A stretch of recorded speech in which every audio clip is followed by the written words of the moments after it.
Ay, mabait ba to, bossing? Anong pangalan mo? Kilos? Ay. Hindi kita makikita. Yan. Yung pala yung kanyang father. Ay! Magiliw ka. Huwag ka magagalit sa kanya. Ah. Anong pangalan nga, bossing? Kilos? Pilos? Ah, Pilos. Parang unan ka pala ha, Pilos. Ah, Pilos.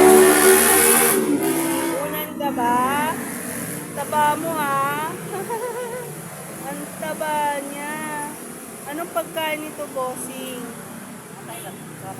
Atay at saka kanin. Hindi mo to pinapakain ng dog food. Kaya pala malusog eh. Kumakain din ba to ng gulay? Talagang atay lang, talagang. Oba, sarap ng pagkain mo ha, at hi. Ano? Pillows, hello. Bakit naandito ka? May inaantay ka? Ang sarap ng pagkakaupo mo, oh. Tingnan mo naman yung upo niya. Ayan, oh. Nakakatuwa si Pillows. Ah, thank you po.